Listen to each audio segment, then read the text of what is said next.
Enterprise Management 360, your main source for tech news, analysis, podcasts, and videos for the enterprise. Hello and welcome to the EM360 Podcast, where we have a weekly conversation with people who are impacting the enterprise tech landscape.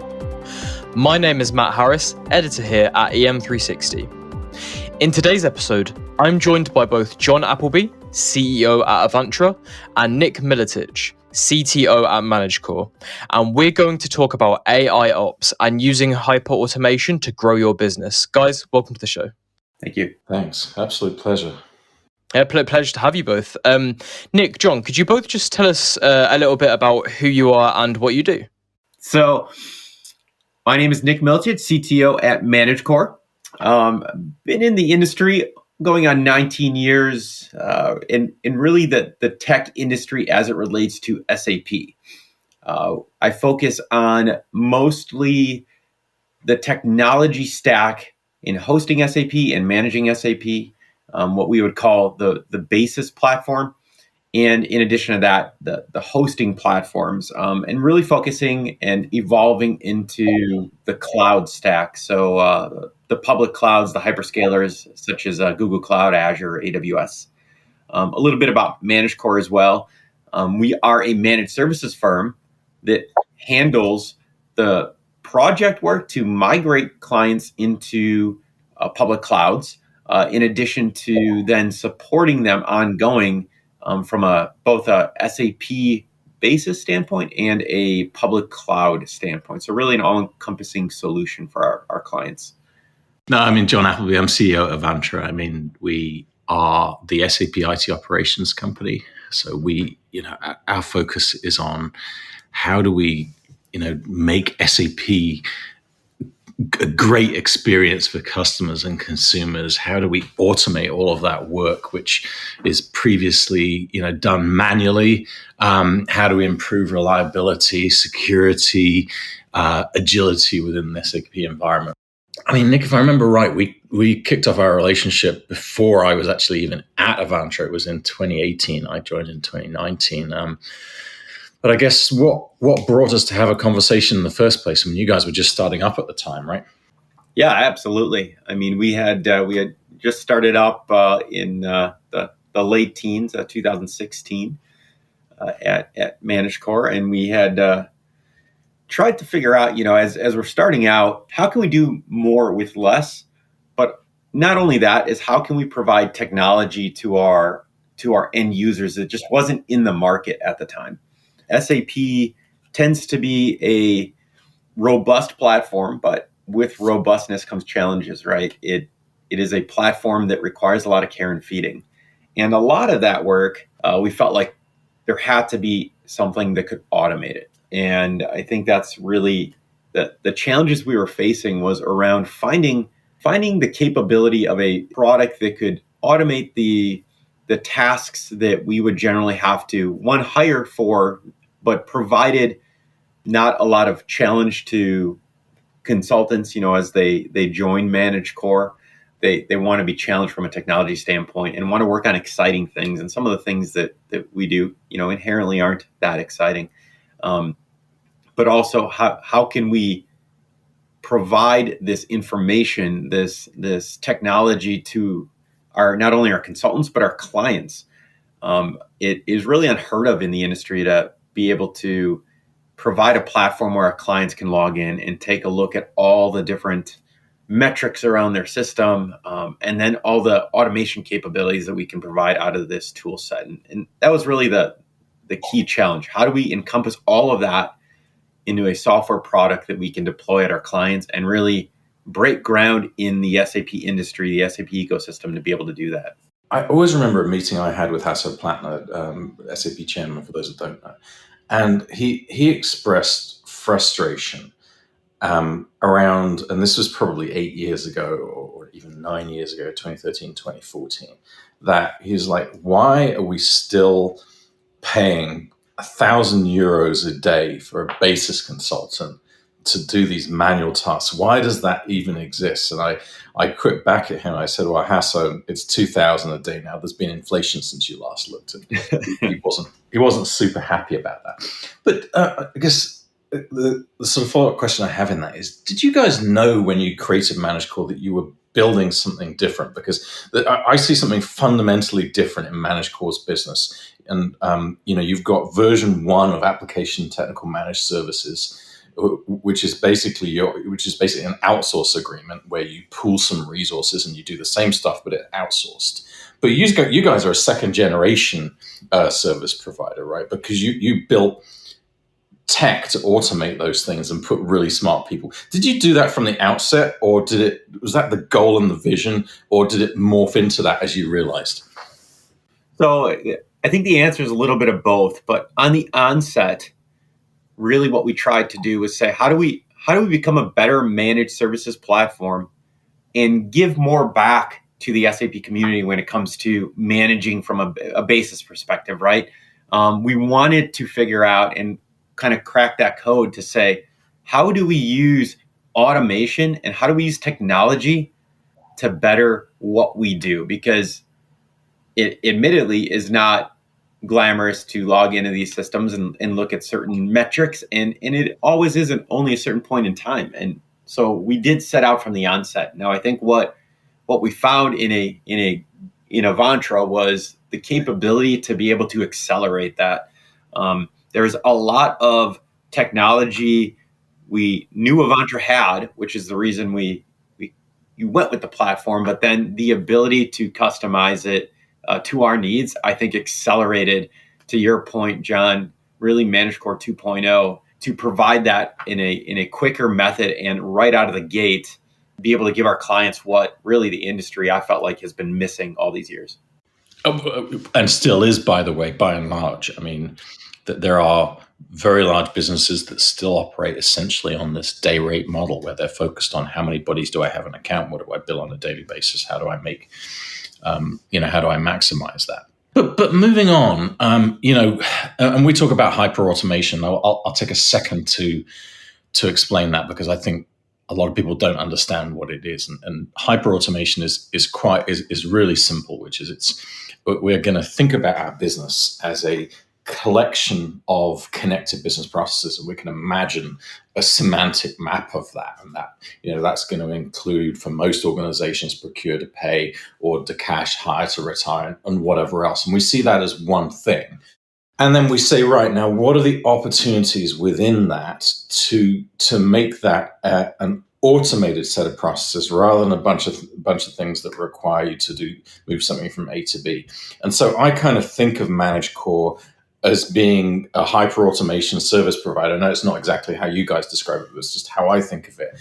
And so coming to my question, since you've put our AIOps platform in, are you seeing the reality of that ability to hyperautomate the SAP services come to life?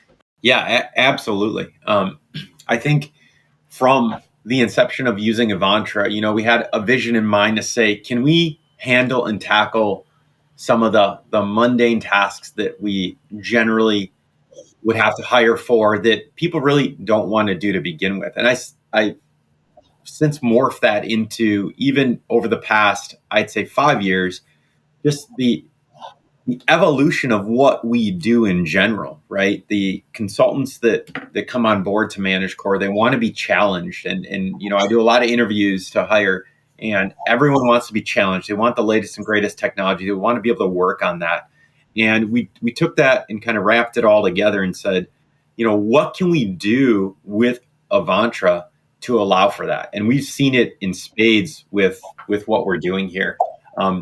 Not only can we monitor and manage, but the ability to customize, and the ability in us, Managecore early on, adopting the capabilities of Avantra to use it and customize it in a fashion that really isn't heard of in the industry, allowed us to have that growth and success. And it really enabled that hyperautomation play out when it comes to supporting our clients. And a few examples would be, a lot of people talk about SAP security notes, right? And it's a lot to go through those notes. Well, your platform allows for that. Every company's different when it comes to how they use SAP. So the capability to be able to monitor across multiple different environments all at once, and ability to integrate into some of these public clouds, and even using your technology with the public cloud technology to allow for a lot of this automation that we again, it is quite frankly unheard of in the SAP basis realm, allows us to retain top talent. It allows us to really focus on high value tasks, which I think is, again, something that the industry is leaning towards. I don't feel that the industry and SAP clients nowadays want to know that you're monitoring mundane things. That's just a given. But what they're lacking, and what Managecore provides, is that experienced set of eyes, and that experience brought to their environments. Because even if you think of how SAP has played out in let's just say 10 years, SAP is a very complex product suite now, right? Gone are the days where we had ECC and BW and everything could be kind of contained. I mean, we have all sorts of different products nowadays that really, really continually evolve. And that allows Managecore to stay top of game in this industry by using the automation platform to give our clients what they want from monitoring, what they want from automation, and keeping their systems safe and secure, while providing those type of, I guess, what I would call high level, very in-depth type of recommendations to their landscape that again, time and time again, I don't think a lot of MSPs are doing that today. I mean, I can tell you they're definitely not. One thing I always think is funny in this kind of discussion is, if you imagine that you were to replace the word SAP with, Google Cloud Platform or Amazon Web Services or Microsoft Azure, the people in those markets would be like, what are these guys smoking? What is this discussion that happened? It doesn't make any sense. Like, we solved this problem 10 years ago. And it's fascinating that this is a problem that didn't get solved in SAP until now. And by the way, we're also just getting started. I mean, the call that I'm missing, I'd love to be on at the same time, but this is the priority. But the call that I'm missing right now is about a customer who is undergoing a big HR transformation. And as part of that HR transformation, they need up-to-date quality assurance data on a monthly basis. They'd like to have it more often. And they have to take the system offline, the quality system offline, for 2 weeks a month to get the data refreshed from production. And they lose the productivity of an enormous team during that process of having the ECC core system down whilst they make a copy of it every month. And it's just like, it's amazing to think, well, what if we could do that over the weekend, even over the weekend? And in customers, we're doing it in like an hour, but to have that data refresh done so that the business operations person can put the request in an online form and it goes through a workflow for approval for downtime, and is then just done over the weekend. They come back on Monday and they've got that, and it's just I just think the opportunities for hyperautomation in the context of SAP are just absolutely phenomenal. But anyhow, kind of getting back, do you see this as hyperautomation as is that the key thing for Managecore going forwards, or there are also other things going on? Yeah, I fully believe that this is our track going forward, and we're just getting started with it, right? I really feel like the context of what SAP is, the context of what Basis is, and really integration into the cloud. I think that's really our next big phase with the platform. But hyperautomation is first and foremost, number one on our roadmap when it comes to our technology roadmap, if you will. The reason being is I think there's going to be a lot of newer technologies continually coming out, and how we can make that more efficient for our clients, give them visibility into what's happening, but also then providing, as you're mentioning, with let's say data refreshes. How can we turn that from days to hours?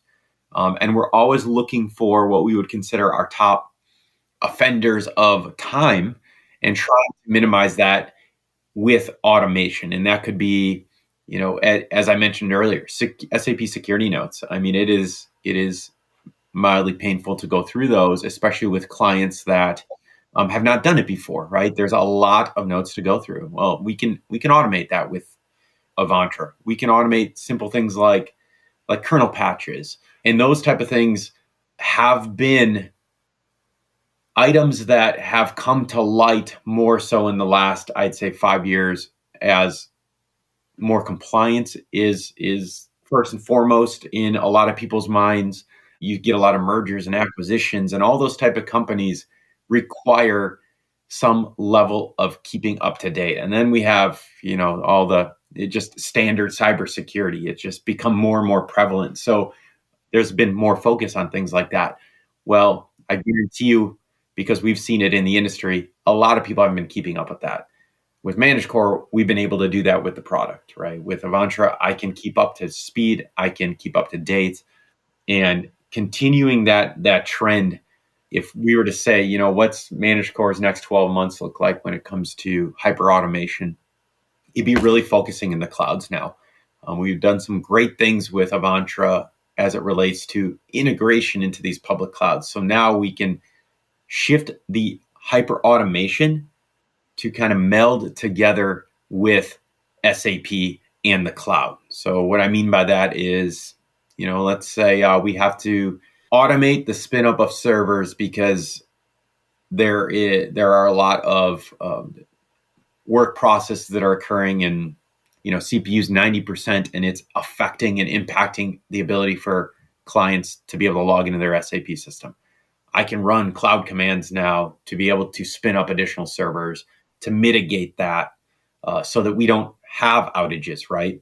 We have blips, but those blips are easily remedied by hyperautomation and that connectivity back and forth. So that's our next phase of Managecore, but it will always be first and foremost. We found too that based on just the industry itself, as I mentioned earlier with consultants and employees of Managecore, I think a lot of people want to know that newer technology and want the ability to expand their knowledge, and Avantra allows that too. So not only is it great for client retention and experience, but it's great for employee retention experience.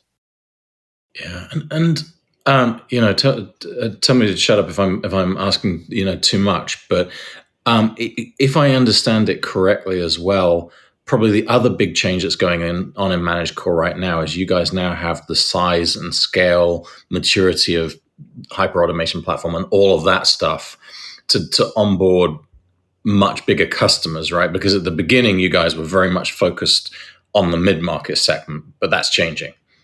Yes, absolutely. We all have to start somewhere, and we did that at our ground floor when we first started. But hyperautomation allows Managecore to take on clients that would necessarily be out of reach, if you will, for certain organizations, and we've moved rapidly up the stream. Our growth over the last 3 years has been over 1,200%. So we've been growing very, very fast.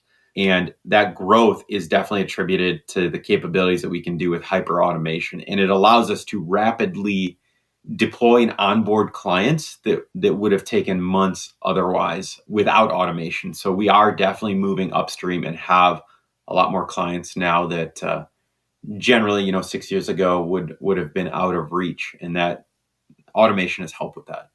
You can't grow 1,200% without growing the size of customer. I mean, you'd just be, the volume of onboarding would kill you. Correct. Alone. And by the way, one of the things that we look at in terms of, because we think a lot about customer maturity, so we can help customers become more mature.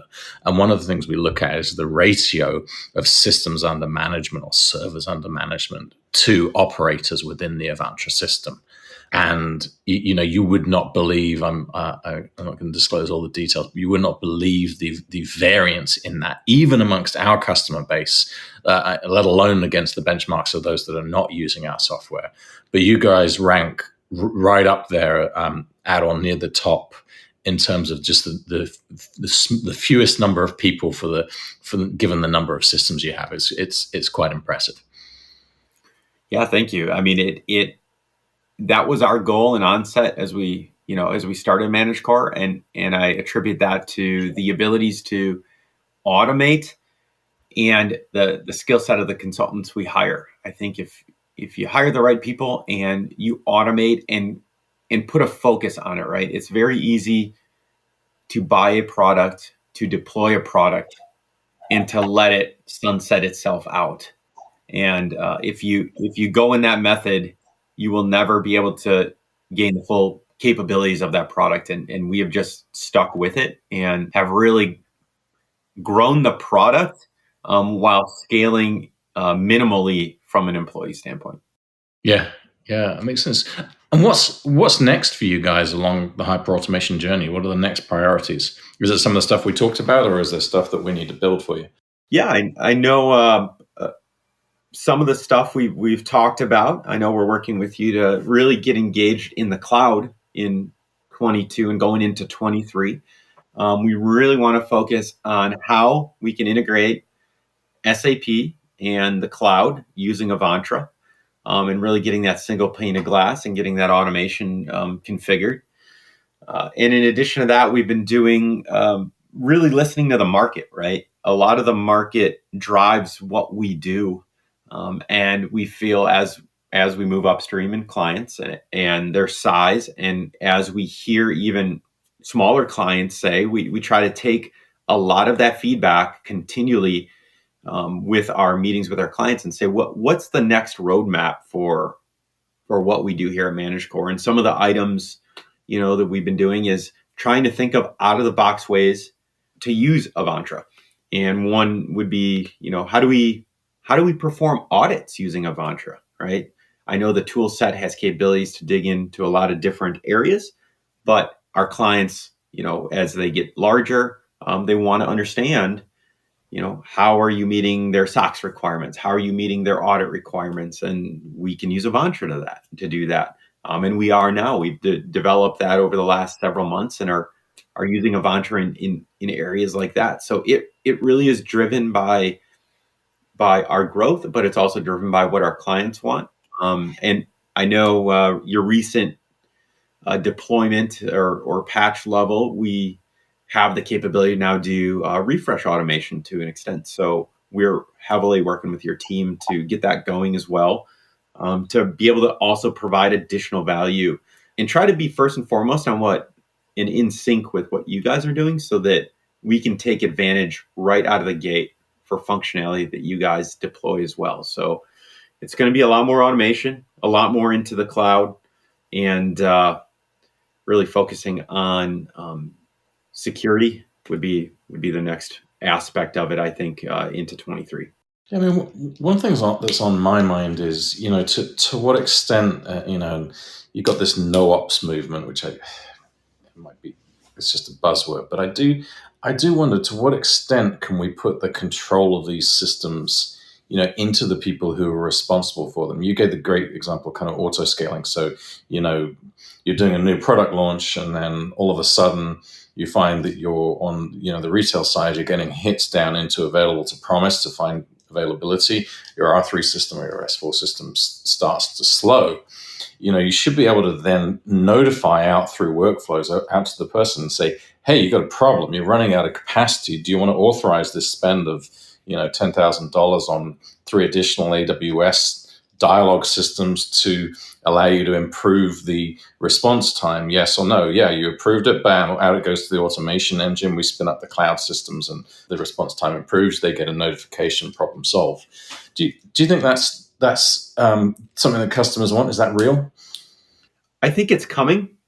I think that will be something that we take a look at here once we get the cloud integration ironed out. I do think, though, that there is some truth to that, but there's also the piece where there's always going to be, and especially with larger clients, some type of regulation, right? So although I do see that with the ability to do that, I think that some clients they're either over matured in their own processes or not mature enough to grab that and be able to make it fit into, maybe regulatory compliance or things like that. So there are clients and use cases for that.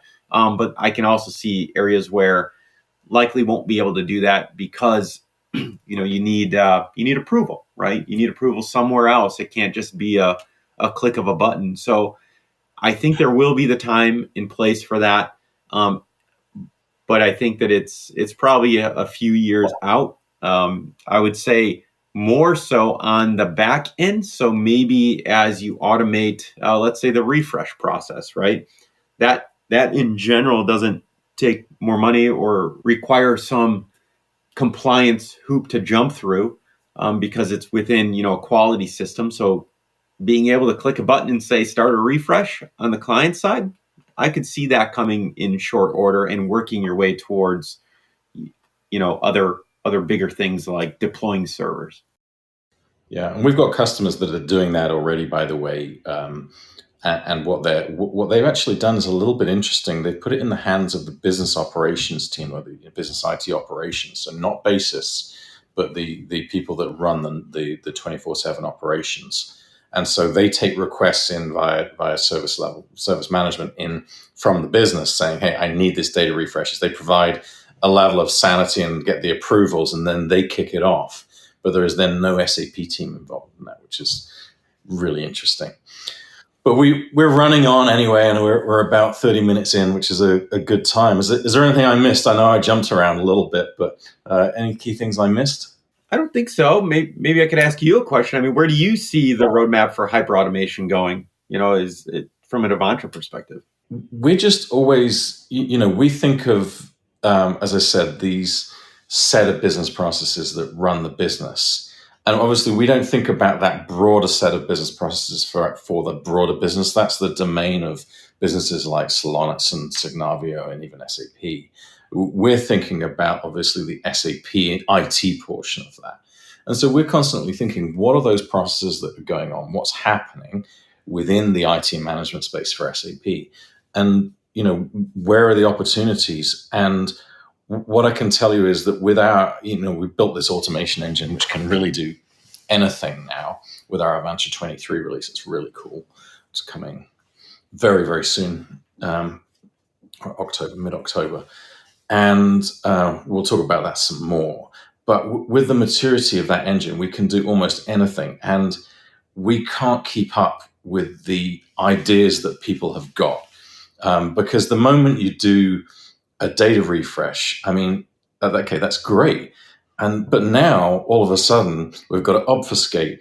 We've got to do time slices. We've got to, and then the other requests which are orthogonal come in. We've done support package stacks now. We've done the first few customers doing support package stacks, end to end, fully automated, just a press of a button. So, we want to get the download management portion of that done. So it's downloading them automatically in the background, like your Apple update does. So it's got the data for it needs for all the systems that you've got. So we just see all these opportunities for so much low hanging fruit that our strategy for the next year is basically just getting to as much of that fruit as possible and getting the templates and the use cases out to customers. So I can't see past that at the minute because there's hundreds, if not thousands, of small business processes, which are these like minor change requests that come in that are, if you're paying for consulting, they're $10,000, $20,000, $30,000 of change requests. And we can just turn them into a click of a button. So that's what we're doing. No, that sounds great. I mean, I feel your pain. There's a lot of change requests going on, and that is a big pain point for our clients. And that's something that Managecore is striving to do along with your tool is, how can we provide more, not necessarily for less, but for free of charge, right? I mean, there's a lot of tasks that occur on a daily basis or a weekly or a monthly basis that just take time, but to be more competitive in the market, to provide value and to provide automation does to an extent, drive costs down as well and allow us, Managecore to stay competitive, but also use your tool sets to offer, I would say, products and solutions that are just not heard of in the industry today. So it's been great trying to use your product set to provide more value to our clients. Yeah, no, I'm super excited about what we're doing together. It's awesome.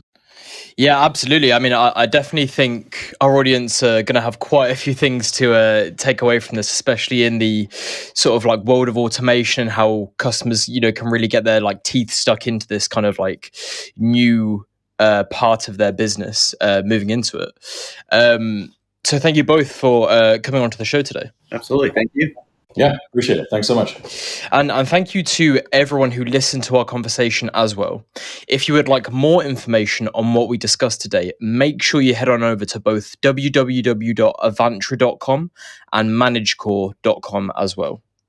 We'll be back next week with another episode in our podcast series, but until then, make sure you subscribe to this podcast on all major platforms. Follow the conversation on our socials at EM360 Tech on Twitter and LinkedIn. And for more great daily content, please head on over to em360tech.com.